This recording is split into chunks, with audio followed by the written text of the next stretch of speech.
Welcome to Nocturnal Knowledge. Today, we open the pages of Rich Dad, Poor Dad, Robert Kiyosaki's timeless guide to unlearning everything we thought we knew about money. This isn't just a book about wealth. It's a challenge to how we think, how we earn, and how we teach the next generation to break free from financial limits. Stay with me as we journey through its full wisdom, chapter by chapter, and uncover the lessons hidden between the lines. Let's begin. So, one big idea that really changed things for Robert Kiyosaki comes from how he grew up. Picture this. He had two dads. Both were strong personalities, and they both gave him advice. But their advice was completely opposite, especially about money, jobs, and school. It was like Robert got to see two totally different ways of thinking about money. First, there was his real dad, who Robert called Poor Dad. This guy was super smart, had a PhD, and was the head of education for the whole state. He was all about the normal path. Study hard, get good grades, and you'll get a high-paying job with good benefits.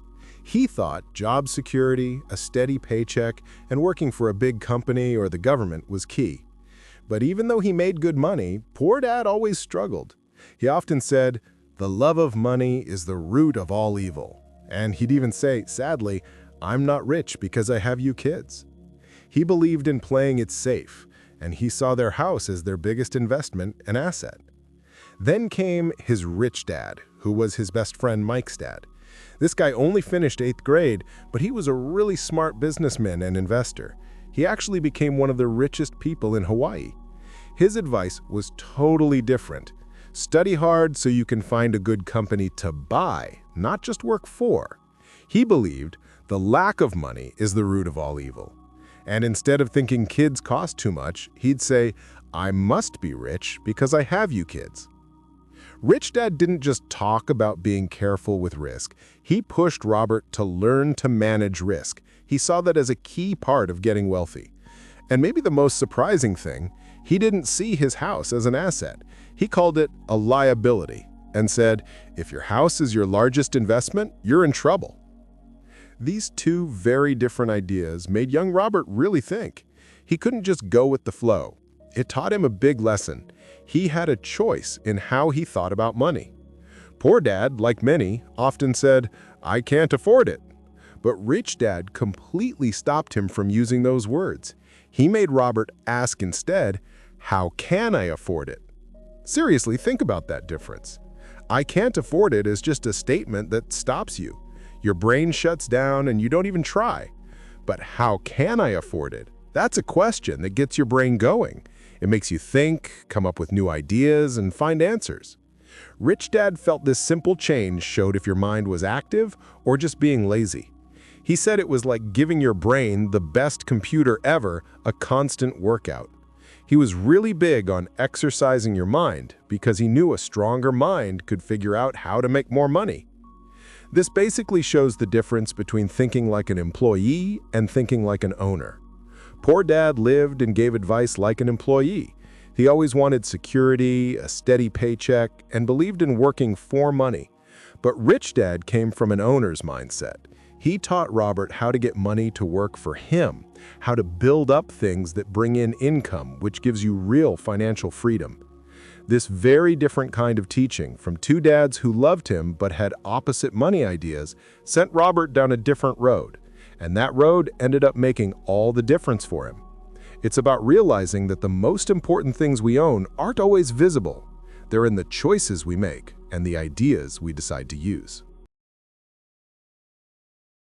Understanding the rat race and its dynamics. What are your real assets? They're often hidden, but understanding them starts with the choices we make and how we think. What if those choices, those ways of thinking, are actually guided by strong, hidden forces? What if the path we're told to follow, the one that seems safe and easy, is actually a tricky trap that lasts your whole life? This is what Rich Dad called the rat race. Think about the average person who went to school and works hard. Their life often looks like a never-ending loop. They get up, go to work, earn money, and pay their bills. But here's the tricky bit. When they make more money, their spending usually goes up right along with it. They get a bigger house, new cars, more credit card debt. So this happy couple works even harder for promotions and raises, but all they find is they're paying more and more taxes and getting stuck deeper in this endless run. Their lives feel like a fast blur, just like hamsters on a wheel. They're running, but always in the same cage. They're working for the company owners, for the government through taxes, and for the banks on their mortgages and consumer debt. Rich Dad showed us what really drives this endless hustle: fear and greed. He'd say, most people have a price, and it's because of human emotions named fear and greed. First, there's the fear: not enough money, not being able to pay bills, getting fired, or having to start all over. This deep worry makes people work harder and settle for less. It's a worry that never really goes away. But when that paycheck finally comes, another strong feeling kicks in: greed, or you could call it desire. The desire for all the wonderful things money can buy: the new car, the bigger house, the latest gadgets. And just like that, the cycle starts. Get up, go to work, pay bills. Get up, go to work, pay bills. This cycle keeps going because of what Rich Dad called the illusion of job security. From when we're kids, we're taught to study hard, get good grades, and find a safe job with good benefits. But Robert saw it himself. This advice, which used to sound good, is now a dangerous trap. What's the cost? Decades working for other people, always giving up control. And often you end up with a tiny pension after 45 years. When companies lay people off or the economy changes, people holding on to this idea suddenly see their biggest assets, like their home, turn into debts that cost them a lot. They've basically given up real financial freedom for a fake, weak feeling of safety. Here's the big thing. For most people, money controls how they feel and how they live. Rich Dad said, money is running their lives, and they won't admit it. Money controls how they feel and what they truly care about. Their feelings, fear and greed, are calling the shots, not their minds.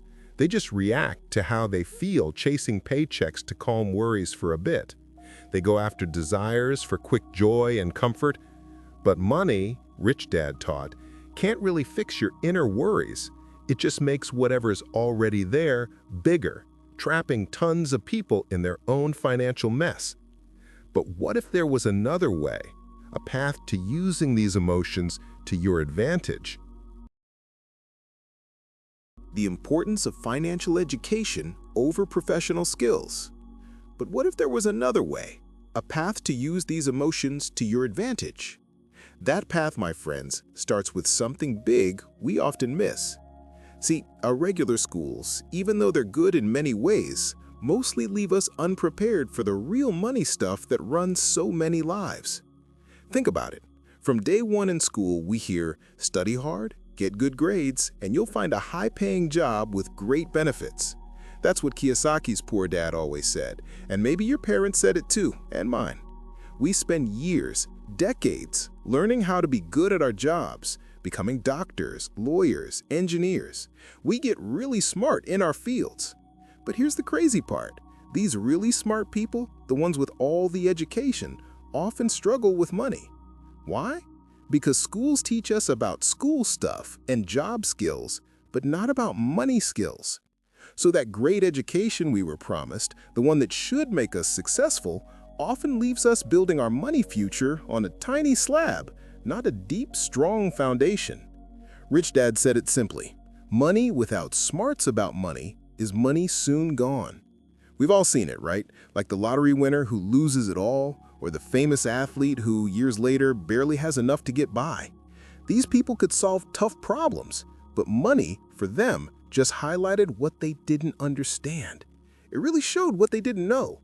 Money isn't the answer. It's just a tool. And like any strong tool, if you don't know how to use it, you can mess up or even hurt yourself with it. The world has changed a lot. Kiyosaki's parents' advice, go to school, get good grades, look for a safe, secure job, sure, that might have worked for people back then. But now, he calls it old advice and it's bad advice. Things are changing faster than ever before. If we stick to old ways and don't change how we think about money, we're basically asking for huge financial problems. We need new answers, a different kind of learning. We need to wake up the money smarts that are often just sleeping inside us. This isn't just about getting by anymore. It's about grabbing all the amazing chances this new world offers. Clearly defining assets and liabilities. To really grab the amazing chances out there, we need to forget some stuff first. We have to get rid of old, often wrong ideas that trap people in money problems. The most important step to getting smarter with your money, the main idea of a different kind of education, is to understand something super simple. But seriously, most people just miss it. It's like a secret no one talks about. What an asset really is versus a liability. Rich Dad told Mike and me this super clearly. It's a definition that gets past all the fancy words and old ideas. He said, and I'll quote him exactly, "An asset is something that puts money in your pocket. A liability is something that takes money out of your pocket." Seriously, think about that. It sounds way too simple, right? But this isn't about what a dictionary says. And honestly, dictionary definitions for these words, they're usually super confusing. Rich Dad used to say, if you want to be confused, just look up asset and liability in a dictionary. They might make sense to an accountant, but for most people trying to get financially free, it's like reading a foreign language. They trick us into thinking we're getting rich, when really we're just getting into more debt. The biggest surprise, and maybe the most important example of this mix-up, is what many people think is their best asset: their own home. You know, your house. We hear our whole lives, buy a house, it's an investment.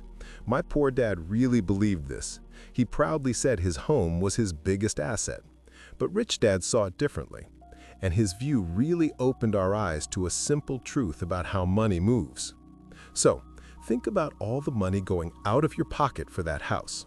There are the monthly mortgage payments, property taxes, insurance, upkeep, repairs, renovations. That's money leaving your pocket month after month, year after year. By Rich Dad's rule, if it takes money out, it's not an asset, it's a liability, and often a massive one. A lot of people put all their money into a house that doesn't make them any income. This means they miss out on real chances to put money into things that do make them richer. Sure, buying a home is emotional. It's about comfort and feeling safe. But financially, it's usually a huge money sink. This brings us to a really important skill schools just don't teach: financial literacy. It's not about the words asset or liability on some piece of paper.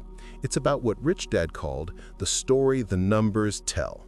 It's all about understanding cash flow, like where is your money going and where is it coming from. He always stressed, what makes something an asset isn't the words you use, but the numbers. And if you can't read the numbers, you can't tell a real asset from a worthless thing.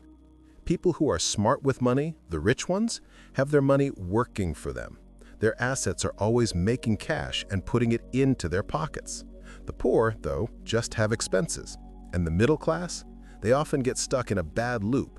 They keep buying things they think are assets, but these things just drain money from their pockets. It's a small but huge difference in how money flows in their lives. Once you get this basic idea, once you learn to read that cash flow, you'll start seeing the world in a totally different way. You'll spot chances others miss, and you'll understand the hidden forces that either make people rich or drag them into debt. This isn't just some theory, it's the real advice you need to handle money way better. Analyzing cash flow patterns of different economic classes. You'll start seeing stuff others totally miss. You'll also get how money really flows. What helps some people get rich and pulls others into debt. This isn't just a fancy idea, it's the real talk you need to handle your money smarter. So to really do things differently, we need to look behind the scenes. We'll check out the actual money reports, like income and balance sheets for poor people, the middle class, and the wealthy. These simple charts show you how money really moves. Picture this. For the poor, it's a sadly simple pattern. Money from their job, if they have one, goes straight out for basics: food, a place to live, getting around. They don't own much, and their debts are just for immediate needs. It's living paycheck to paycheck, and every dollar is a constant fight to get by. Now, let's look at the middle class. This is where things get tricky. They usually have pretty good jobs. As they earn more, they feel safer and start wanting more stuff. But here's the catch. When their pay goes up, their spending usually goes up with it. They buy bigger houses. They think these are assets, but these houses actually suck money out of their pockets with mortgages, property taxes, and upkeep. They get new cars, upgrade their furniture. Suddenly, they're buried in consumer loans and credit card debt. It's what they call the rat race. Robert Kiyosaki once said, "More money usually doesn't fix the problem. It can actually make it worse." A lot of people just get into more debt when they earn more. This often happens because of that tricky trap, keeping up with the Joneses. It's that unspoken pressure to match what your friends and neighbors seem to have. So a new credit card shows up, or a promotion lets them get a bill consolidation loan that just pushes consumer debt into an even bigger mortgage. They act like it's smart, but really it just keeps them stuck, working hard for property owners, the government, and the banks. But then you have the wealthy. Their money flow is really clever. Their income doesn't mainly come from a job. It comes from things they own. Think stocks, bonds, rental properties, or even patents. These are like tireless workers, always making them money. The cash flows from these assets right into their pockets. And what do they do with that money? They put a lot of it right back into those assets. This creates a strong system that makes their wealth grow even faster. Their spending and debts are usually lower and carefully planned. Rich people get richer because they get how this flow works. They let their money do the work for them, constantly making more. Getting these patterns is like having a special insight. You can see anyone's real money situation, not just by their paycheck, but how their money moves. It's a secret not many people get, and it changes everything. Measuring true wealth and achieving financial independence. It's a secret few people really get, and it changes everything. Once you start seeing how money really moves, a big question pops up. How do we actually measure this new financial strength? How do we figure out what real wealth is, beyond just the numbers in our bank account or a big paycheck? This is where we bring in a really smart idea: how wealth was defined by Buckminster Fuller. He was an inventor and a futurist. He didn't think wealth was just about having a lot of stuff. Instead, he saw it as something active, a way to measure your freedom. Fuller put it like this: a person's ability to survive so many number of days forward, or if I stopped working today, how long could I survive? Think about that. It's not about how much cash you have in savings or how much your stuff is worth. It's about the time your assets can buy you. It's how many days you could keep living your life exactly as you do now without working anymore. This idea shifts your focus. You stop just trying to collect money and start thinking about building income that keeps coming in. So, true wealth is really about comparing the money your investments bring in to your monthly bills. Let's use an example. Imagine your investments, the money makers we talked about, are bringing in $1,000 a month, but your personal monthly expenses are $2,000. By Fuller's way of thinking, and if a month has 30 days, your wealth would only be 15 days forward. You're not free yet. Your investments only cover half of what you need to live. So the big goal for financial independence becomes super clear. Build up your investments so they bring in enough money to pay all your monthly bills. Imagine that, getting to a point where the money coming in from your investments is the same or even more than the money going out for your living costs. When you hit that point, when your investments bring in $2,000 a month and your bills are $2,000 a month, then, by this definition, you're truly wealthy. You are financially independent. At that point, you don't need a job to get by. In theory, you could quit working today, and your investments would keep paying for your life. But it gets even better. The best part of this secret is what you do next. You take any extra money your investments bring in and put it back into them. This makes your money grow even faster. The more investments you get, the more cash they generate. And the more cash, the more investments you can buy. It's a cycle that feeds itself. It keeps growing your freedom and helps you get wealthier quicker. It's not just about making a lot of money. It's about setting up your life so your money works for you. That gives you the best gifts, time and choice. And that, my friend, is a secret everyone should know. Distinguishing your profession from your business. Okay, so understanding that your money should work for you, not the other way around, brings us to another big idea. It's super simple, but it changes everything. It's about where you actually focus your time and energy. Rich Dad called it Lesson 3, mind your own business. Sounds like common sense, right? But for most people, this is exactly where they get stuck in what Rich Dad called the rat race. You see, there's a huge difference between your job and your business. Your job is what you do for a paycheck, like if you're a doctor, a teacher, an engineer, or a salesperson. It's how you bring in income. But your business, Rich Dad said, is something else entirely. It's your asset column. Think about Ray Kroc, the guy who built McDonald's. He once asked an MBA class at the University of Texas, "What business am I in?" The students laughed and said, "Hamburgers." But Kroc, with a knowing smile, told them, "Ladies and gentlemen, I'm not in the hamburger business. My business is real estate." That really opened their eyes. He sold franchises, sure, but he always remembered that McDonald's was actually buying up all the land under those golden arches. The people buying franchises were really paying for his real estate. Most people, though, mix up their job with their business. They'll say, "Oh, I'm a banker," but they don't own the bank, they work for it. They pour all their time and effort into making someone else rich, their boss, the government with taxes, the bank with their mortgage. Their whole money plan is just about that one income source.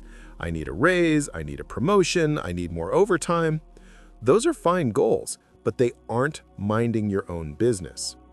Real financial security, real wealth, comes from actively building your own business, your asset column.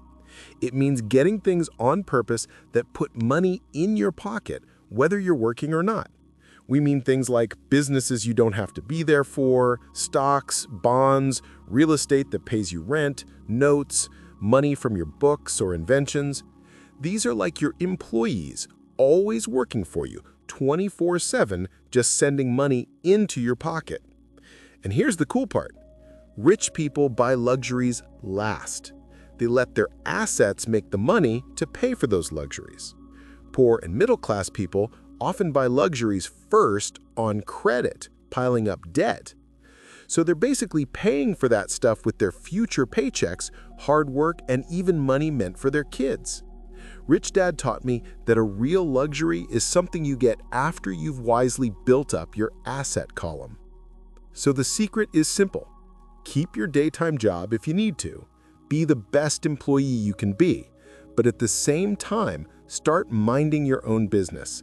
Start building that asset column. Every dollar you put into it, treat it like a new employee whose job is to make you more money, more assets, and more freedom.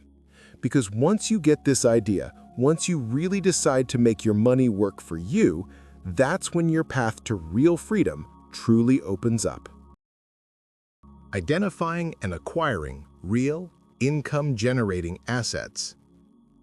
Remember that awesome journey we talked about? The one where your money finally works for you? Yeah, that's not some crazy, impossible dream. It's actually something you build, step by step. It's about filling up your asset column on purpose, like we talked about. But what are these assets, really? How do you even tell what they are? And how do you start getting them? This is the main secret Rich Dad really taught me. An asset is something that puts money in your pocket. A liability is something that takes money out of your pocket. It's super simple, but it changes everything. And here, we're not just talking about assets that might be worth more later. Oh no, we're focusing on things that actually bring in cash. Think about that. Rich Dad showed me what these real money-making assets are, like a treasure map. In his world, real assets are stuff like businesses that can run without you always being there. Other people manage them so you don't have to work in it. Or think of stocks, which are little parts of companies. Bonds, too, which are like lending money for interest. Then there's rental properties, not your own house, but places that actually pay you rent every month. Things like notes, basically IOUs that people pay you interest on. Even intellectual property, like music royalties or patents that bring in money. Really, anything that keeps its value and regularly pays you money, or gets more valuable and you can easily sell it. But here's an idea that totally blew my mind when Rich Dad first told me. It'll really change how you see every dollar you earn.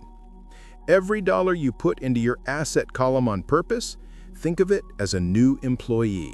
A loyal employee that never stops working for you 24/7, no breaks, no complaining. And the coolest part? It can work for generations. Rich Dad taught me this big lesson. Once a dollar enters your asset column, never let it come out. Let it stay there, making more money, bringing in more employees, and growing your whole thing. Because that's the real power. Money, making more of itself, giving you more freedom every single day.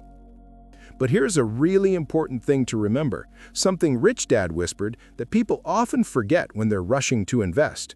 Don't just invest blindly. Put your money into what you love, what you get, and what you know how to handle. He'd always say, if you don't love it, you won't take care of it. Rich Dad himself got into real estate just because he loved buildings and land. He loved finding good deals. And when problems came up, and they always do, his passion for it helped him deal with them because he cared, not because he was stressed. He also liked putting money into small companies, even starting some himself. Why? Because he knew how those businesses worked. He understood that risk is always less if you love what you're investing in, understand it, and know how it works. If you hate the thought of being a landlord, then rental properties might not be for you, and that's totally fine. There are tons of assets out there. Find what's right for you. Find what really gets your money-making brain going. Because thinking carefully about and building your asset column is what really changes your money future. Instead of you working for money, your money works super hard for you. This means you get steady money coming in without doing much, and that means real freedom. The principle of luxuries last. In the end, complete freedom. So your money is now working hard for you, making you money without you doing much. How do you actually get to enjoy that cash? Well, there's a simple but often missed idea that rich people use when it comes to the nice things in life. My rich dad taught me something really simple, but it changed everything. Rich people buy luxuries last, while the poor and middle class tend to buy luxuries first. Think about that. It's not about saying no to good things in life. Actually, it's the opposite. It's about making sure you can afford them, really own them, without the huge debt that usually comes with them. He said a real luxury isn't just a quick buy. It's a reward you earned because you were smart with your money and built things that bring in cash. Look at my wife Kim and her dream Mercedes. Did she just walk into a car lot and buy it the second she wanted it? No way. She waited. She put her energy and money smarts into buying apartment buildings. Only after those buildings made enough extra cash to easily pay for the car did she buy it. That Mercedes wasn't just another bill for us. It was like a bonus, showing how patient and smart she was with money. Our money-making properties actually paid for it. The usual trap, that keeping up with the Joneses thing, sends so many people down a much harder road. They see something nice, a big house, fancy jewelry, a new car. They want it, and because they want it now, they buy it on credit. They might look rich, but really they're just getting stuck deeper in debt. These aren't things that make them money, these are things that take money out of their pockets every month. That quick buy on credit often makes them regret it later. The fun of a new toy goes away fast, replaced by endless monthly bills. This is buying bills first, and it's a direct way to struggle with money and always be working just to pay it off. The deep happiness Kim felt with her Mercedes wasn't just about the car itself, it was about how she got it, the smart planning and sticking to her plan. It was proof that her money was working for her instead of her always working to pay off debt. So here's the main takeaway. Use your desire for nice things not to get into debt, but as a reason to build up things that make you money. It's about learning to control money to make it do what you want. Because if you're not smart with money, it'll control you, and you'll work for it your whole life. But when you do this, when your money-making stuff pays for your nice things, you get the best reward, total freedom, all because you got smart with your money. The evolution of taxation and its unintended consequences. Imagine you've got true financial freedom, you earned it with your smarts. But what if something is always taking a piece of that freedom, quietly taking money you worked hard for? It's not some fairy tale bad guy. It's a huge part of our society, and understanding it is one big secret rich people know. We're going to talk about how taxes changed, and how those changes had really interesting but often tough downsides. Picture this. For hundreds of years in England and America, there weren't really any permanent taxes, just temporary taxes put in place for wars, asking people to chip in for a bit. But then things started to change. In 1874, England made income tax permanent. The US did the same in 1913 with the 16th Amendment. But here's the crazy part, something my rich dad really wanted Mike and me to get. They sold the idea of a permanent income tax to everyone, especially the poor and middle class. It was presented as this great romantic idea, the Robin Hood theory. They said taxes would only hit the rich. It became law with huge support. People thought it would finally make the rich pay their fair share and give money to those who needed it more. It sounded fair and good, but it totally blew up in their faces. Once the government got a taste of money, it wanted more, Rich Dad would say, with a knowing look. It never stopped wanting more. Rich people are smart with money, so they didn't just take the new tax hit. No way. They were clever. They knew how money worked, and even more important, they knew how to use legal setups. They already used companies to protect their own money, so they just found new, legal ways to keep their money safe inside these same company structures. This basically moved the tax burden to someone else. So who got hit the hardest by this smart move? The same people who voted for it, the poor, and especially the middle class. As the government needed more and more money, taxes started trickling down. They moved from the super rich to people who weren't as good with money. Here's the wild part. The middle class, who just want to be secure and work super hard, became the main money source for the government. They pay the most taxes because they don't have the money smarts to understand and work the system like rich people do. This isn't about breaking tax laws. It's about seeing how the game works. You have to get that the government works way differently than a regular business. A business gets praise for being smart with money and making a profit, but the government often gets rewarded for spending all the money it gets, growing bigger, and hiring more people. So money comes in, but it doesn't go back into the economy in a useful way. Instead, it just makes the government bigger and bigger. This creates a constant need for more money, which means they dig deeper and deeper into the pockets of people who don't know any better. This is one of the biggest secrets to real financial freedom. It's right there in front of everyone, just waiting for you to get it. Utilizing corporations for tax advantages. So what's this hidden game, this secret tool the wealthy use? It's a tool, not made of steel, but of legal paper and smart thinking, the corporation. Rich people have known something important for a long time. A corporation isn't really a thing. My rich dad used to say, it's just a file folder with some papers in it. It sits in a lawyer's office and is registered with the state. It's not a big building. It's not a factory or a group of people. It's just a legal document that creates a legal body without a soul. Think about that for a moment. This simple folder of papers has a lot of power. It lets rich people play by totally different rules when it comes to taxes. Most people earn money, get taxed a lot, and then try to live on what's left. But a corporation works the opposite way. A corporation earns, spends everything it can, and is taxed only on anything that is left. This isn't against the law. It's one of the biggest legal tax breaks rich people use. It's a smart way to protect their money. Picture this. You own your own company, and it holds your money-making stuff. Now your trips to a nice Hawaiian resort aren't just personal vacations. They can be board meetings, actual company costs. Want a new car? The payments, insurance, and repairs can be company costs. Even your gym membership or those nice restaurant meals can be partly paid for by the company. All of this paid for with pre-tax dollars. Think about most employees.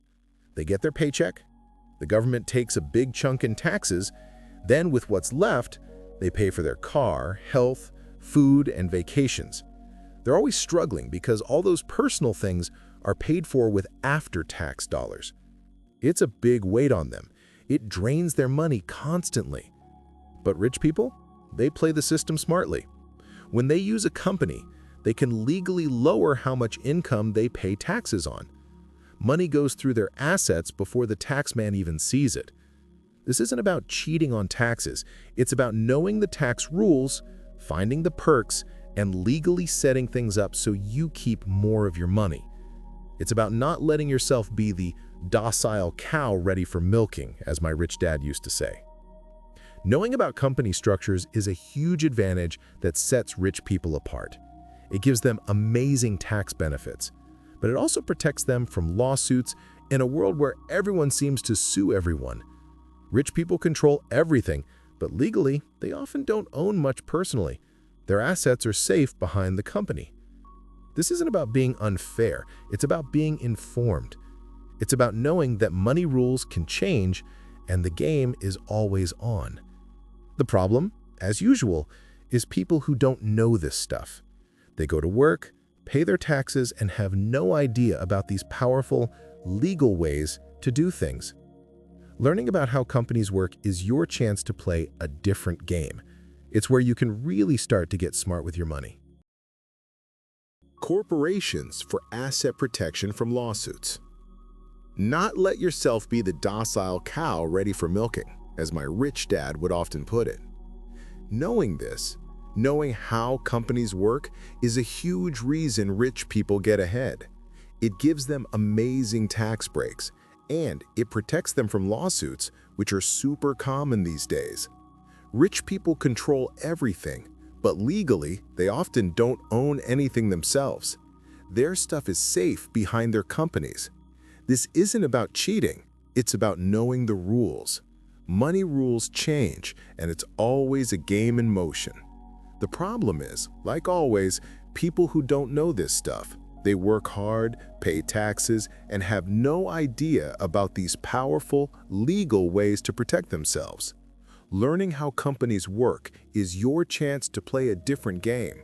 It's where you can really start making smart money moves. But to really build something great and keep it, you also need to protect it. Think of building a super strong fort for your money, one that can stand up to all the lawsuits out there. And that's where companies show their real strength, keeping your stuff safe. My rich dad taught me that everyone seems to want a piece of your action these days. A lawsuit can just pop up and it can ruin years of hard work and investing. So how do smart money people protect themselves? They use a trick that sounds weird. They control everything but own nothing. This is the big secret rich people know, but most people don't get it. A company isn't always a huge factory or a tall office building. Like Rich Dad said, a corporation is merely a file folder with some legal documents in it sitting in some attorney's office registered with a state government agency. It's basically a legal shield. It keeps your personal money separate from your business and investments. So if someone tries to sue a rich person, they run into lots of legal walls. They find the person actually, legally, owns nothing. All their important stuff is inside these company structures. It creates a strong buffer that stops creditors and people who want to sue them. Look at the big difference. Poor and middle-class people often try to own everything themselves. Their house, car, savings. This makes them easy targets.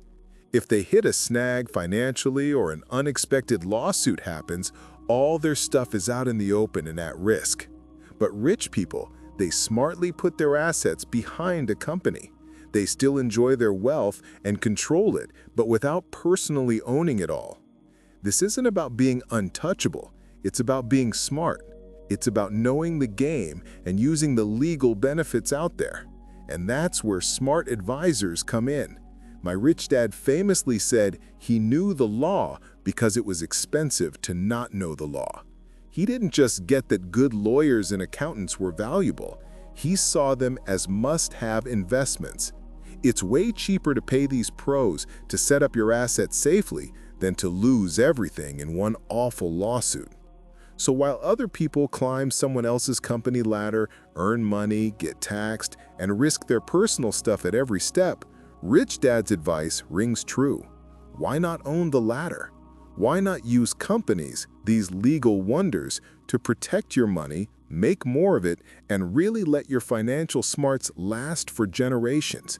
It's a chance to get financially savvy, where being safe and making money go together. And really let your money smarts grow and last for generations. It's like stepping into a smart money world where your money is safe and grows at the same time. But this kind of money genius isn't some special secret only a few people get. No, it's already inside you, just waiting. The problem, like Rich Dad said, is that this smart part of you is often just sleeping. Our culture teaches us that loving money is bad. It also tells us our only path is to work for money instead of learning how to make money work for us. To wake it up and really make money, we have to face two big enemies inside us: self-doubt and fear. We all know how scary it can be to lose money. Everyone feels it, even rich people. But the big difference between people who build big things and those stuck in the daily grind isn't that rich people don't get scared. It's how they handle it. It's about how you deal with problems. It's about how you learn from mistakes. And it's about what you do when life pushes you around. Rich Dad often said, in the real world, it's usually not the smartest people who get ahead, but the boldest ones. It takes guts, right? That boldness to just go for it when others hold back. Think about Alexander Graham Bell. He just got a patent for his telephone. It totally changed how we talk to each other. He offered it to Western Union, a huge company, for just $100,000. Their president laughed at him. He thought the price was crazy and said no. But what did Bell see that those big company leaders missed? A huge chance. He was brave enough to create something completely new. He saw value where others only saw risk. So a multi-billion-dollar industry grew from that. It didn't come from the smart people who played it safe. It came from the bold idea that actually created new money. Being able to spot and grab chances like that, to literally invent money, is super important today. We're in an amazing time right now, the information age. 300 years ago, land was wealth. Then it was factories. Now it's timely information that helps you get rich. But you can't get this new kind of wealth with old rules or old ways of thinking. People who stick to old ideas or blame tech and the economy for their problems might get left behind. Real success in this fast-changing world comes from accepting change. It comes from letting your money smarts turn fear into power. And it means being brave enough to find and create deals that other people will miss. They'll miss them because they're too scared or stuck in old ways. So this is your chance to look closer, to think differently, and to really let that bold money-making spirit inside you shine. Working to learn. The value of diverse skills. Bring out that go-getter spirit in you. But this spirit, this inner drive, doesn't just wish for money, it acts. And if you really want to build wealth, the big change isn't just about how much you earn, it's about what you learn. In school, we learn to study hard, get good grades, and find a safe job. The idea is to pick one job, one skill. But Rich Dad had a different idea. Work to learn. Don't work for money. He felt that in our fast-changing world, telling a kid to focus on just one thing was really bad advice. I saw this firsthand in Singapore during an interview. This young reporter, who had a master's in English Lit, told me she really wanted to be a best-selling author, but her books just weren't selling. When I told her to try a sales course, she got mad right away. "I have a master's degree," she shot back. "Why would I learn to be a salesperson? I am a professional." Her words, though sharp, showed a common problem. I had to gently tell her that my book title was Best-Selling Author, not Best Writing Author. Honestly, she was an amazing writer, and I was, well, a terrible one. But I had been to sales school. The combination of her writing talent and my sales skill could make something truly great. This story really made me realize something important. Being super talented by itself often isn't enough. Rich Dad always said, you want to know a little about a lot, which meant not focusing too much on just one thing, which was the opposite of what my educated dad wanted me to do. I did this too. I left a good officer job on an oil tanker, then later a good job at Xerox, not because I hated the work, but because I wanted to learn new things. I wanted to learn to lead from the Marine Corps, and I wanted to get over my shyness through Xerox's awesome sales training. These different experiences, which didn't seem connected to my career path at the time, were actually super important. They built a strong set of skills that helped me with anything, way better than just knowing one specialty. Because when you're building something big or just getting control of your money, you can't be a one-trick pony. You need to understand how everything works together. That's why Rich Dad talked about 3 key management skills. These aren't just for business owners, but for anyone who wants to be in charge of their money. 1. Managing cash flow. Knowing where your money comes from, where it goes, and how to make it work for you. 2. Managing systems. This means managing how things get done, but also, really important, managing yourself and your time, especially time with family.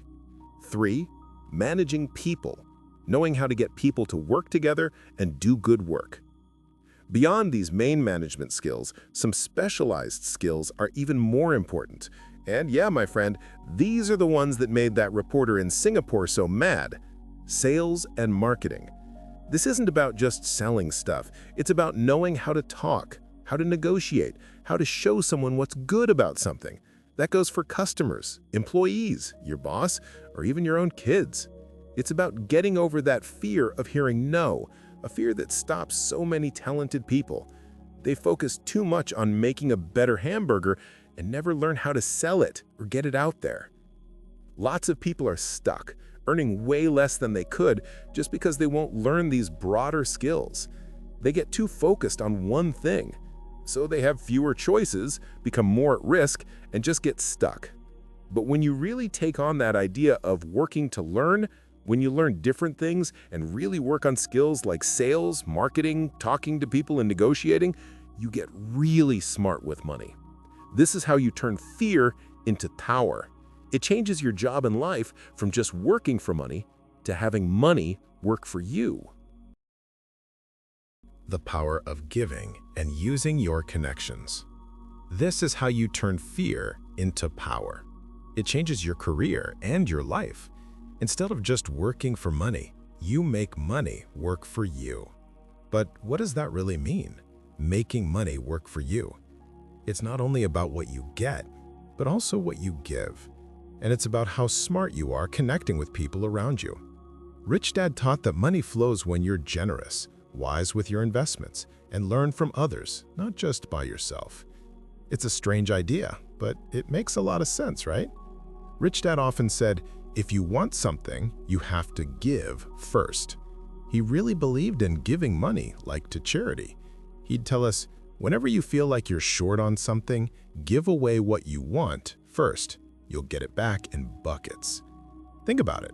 Someone freezing by a stove yelling, "Give me some heat, then I'll put in wood." It's a big lesson about giving and getting back. He taught that if you want money, give money, and you'll get way more back. If you want sales, help someone else sell something. This works for knowledge too. Teach, and you'll learn. The more you truly teach people who want to learn, the more you learn. It's like a really good cycle. And speaking of learning, Rich Dad also knew how powerful it was to learn by watching others. We often stop having heroes as adults, but what if we kept looking for them? He'd point to people like Warren Buffett, Donald Trump, Peter Lynch, George Soros.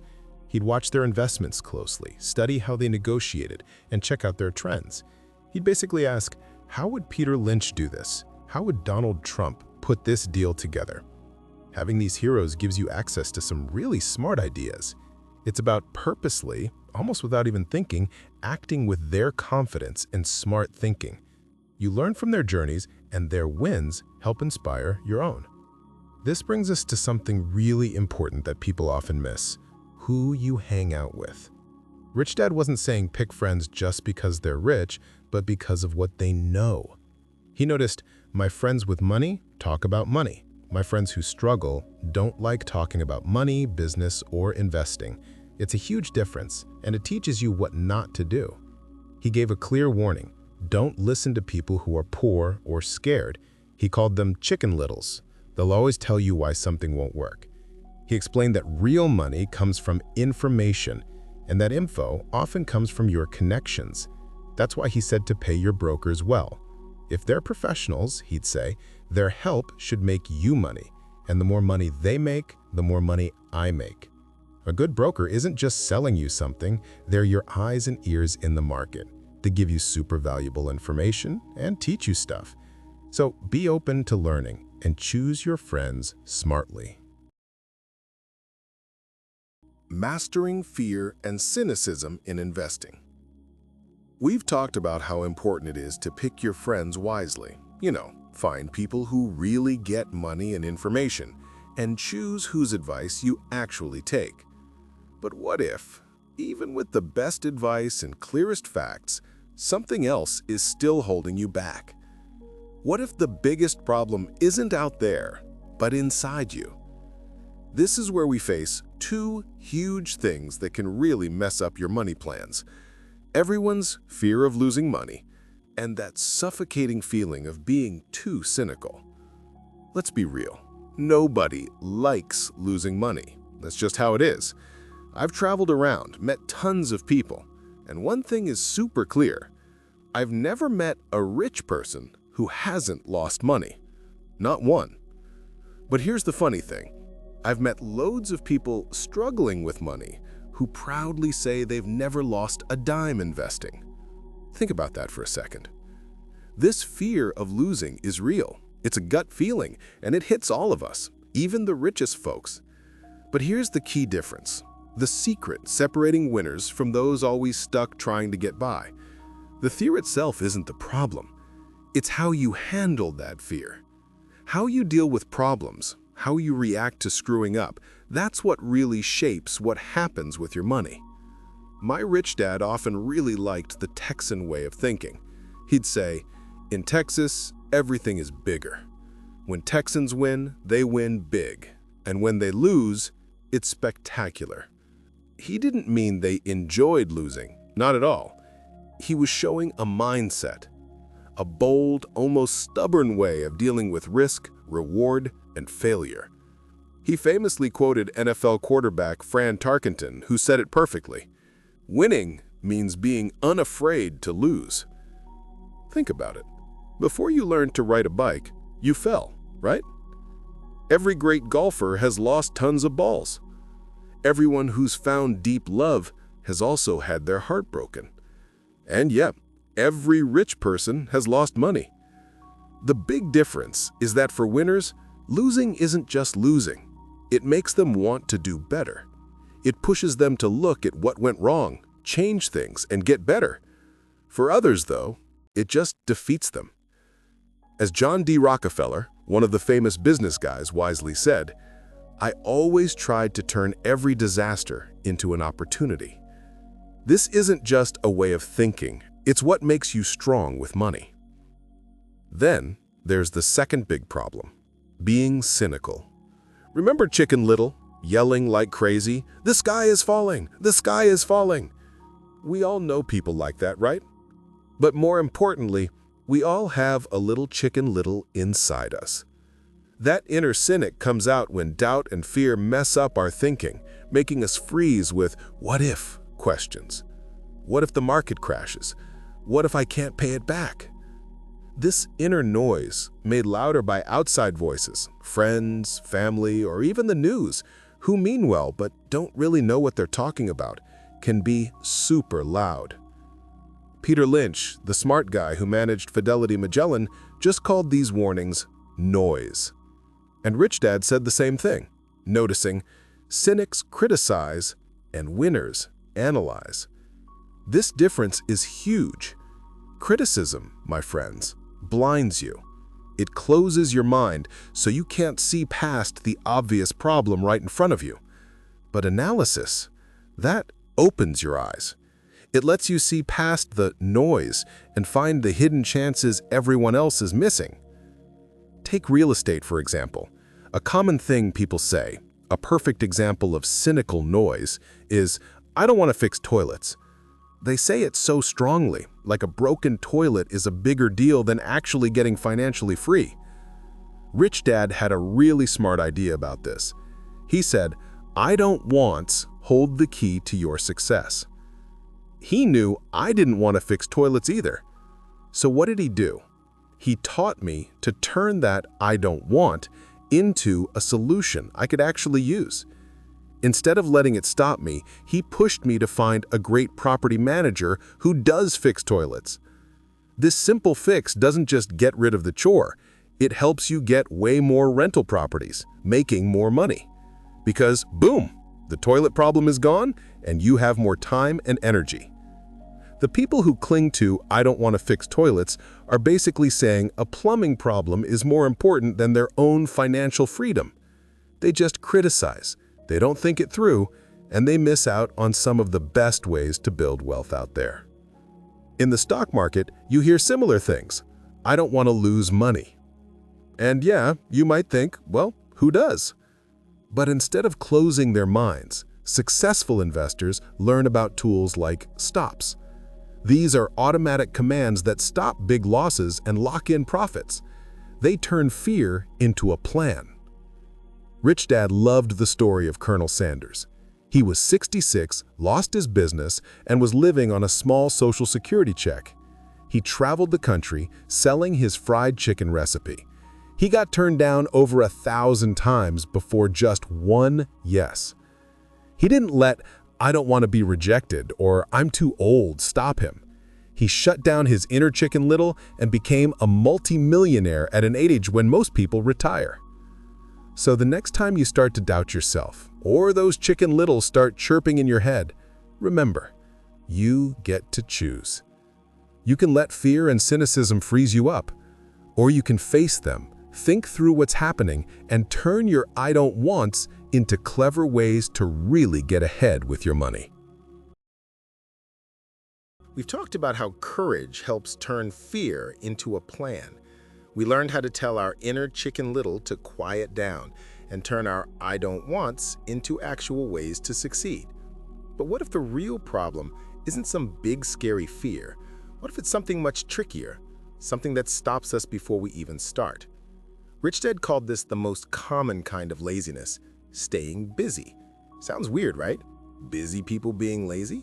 But just think, we all know someone who's always working, bringing files home, always on the go. But sometimes all that busyness is just a trick. It's a way to not deal with bigger problems, like stuff in their relationships, their health, or, especially for us, their money situation. They're busy, sure, but often it's just to avoid the very things they know, deep down, they really need to face.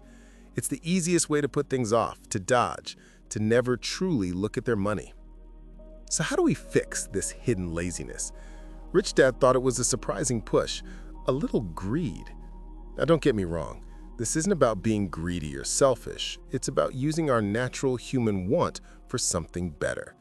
We're often taught to feel bad for wanting nice things, for dreaming big, but Rich Dad saw this desire as a strong force to move forward. He famously said to never say, "I can't afford it." Instead, he'd insist, "How can I afford it?" See that small but huge change? "I can't afford it" shuts down your brain, stopping new ideas. "How can I afford it?" blows the door open. It makes your mind work, makes you think of new ways, makes you find answers. It's like tuning into that strong inner radio station, WIIFM, what's in it for me? When you link wanting a better life, more freedom, good experiences with things you can actually do, laziness just can't stop you. That strong inner want is what gets you over tough spots. This leads us to a basic money habit, a real secret of rich people: paying yourself first. Most people pay everyone else first, their landlord, their bank, the government, and then see if anything's left for them. Rich Dad turned that idea upside down. He thought you should pay yourself first, even before the pushy people you owe money to. You might ask, but what if there isn't enough left? And here's the smart part: the pressure. If you pay yourself first, and then you're short for your other bills, that outside pressure, the coming deadline, the calls from people you owe, becomes a huge push. It forces your money brain to kick in. It makes you find new ways to make money, to earn more. It's like a mental workout. The more you use those money muscles under pressure, the stronger and more creative you get. It's not about being irresponsible. It's about making sure your money grows no matter what. It uses the world's demands to make you think smarter. Finally, let's talk about a big problem that stops us from learning and growing: arrogance. Rich Dad described it simply and strongly as ego plus ignorance. That's a dangerous mix. He'd say, what I know makes me money. What I don't know loses me money. And if you're arrogant, you wrongly think that what you don't know isn't important. It's like the person who thinks they're the most important thing, who argues instead of asking questions, who slams new ideas because they don't fit what they already believe. Remember Peter Lynch? Rich Dad would listen to something he didn't agree with, not to make fun, but to rewind it, listen 20 times. He'd try to really get what the other person was saying. Truly smart people welcome new ideas because they only add to their total knowledge. Listening, Rich Dad taught, is more important than talking. If we close our minds, if our ego stops us from seeing what we don't know, we just stay stuck. Being humble, being open to learning from anyone, especially those who've done what you want to do, that's the real way to get smarter with money. An open mind sees chances where others only see roadblocks. Practical steps for getting started. An open mind helps you spot chances where others only see problems. But seeing the chance is only half the fight, right? The real trick is what you do with that idea. It's about how you turn that open mind into actual steps and then into real money. Okay, here's a super simple truth. If you want different results, you have to stop doing what isn't working. Sounds obvious, right? But so many of us get stuck in our daily routines. We keep doing the same old thing, expecting something new to happen. That's kind of crazy, isn't it? So you stop, you pause, and then you search. Don't just wander blindly, go find new ways, new ideas for making money. Where do you find them? Everywhere. Kiyosaki says he'd go to bookstores and look for books on stuff he knew nothing about, like one called The 16% Solution. He didn't just read it, he did what it said, step by step. He shares that one course, one weekend of learning, made him at least $2 million, maybe even more. But the real big thing is, it bought him his life back. Freedom from having to work. Think about that. One course, one weekend, bought him a lifetime of not needing to work. And remember Peter Lynch? He was a super smart investor. Kiyosaki would listen to his tapes. Even if he didn't agree, he'd rewind a 5-minute part 20 times, not to find fault, but to really get it, to open his mind and take in a new way of thinking. That's what investing in your mind actually means. It's about getting a bunch of different money-making ideas, not just buying random stuff. Once you know stuff, it's time to act. Especially in real estate, this means making offers, and I mean a lot of them. Don't just wait for the perfect deal to show up all ready to go. Kiyosaki says, if you don't know what the right offer is, neither do I. Your real estate agent's job is to make those offers. Imagine offering half the price. Most people would never do that. They'd worry about being rude or offending the seller.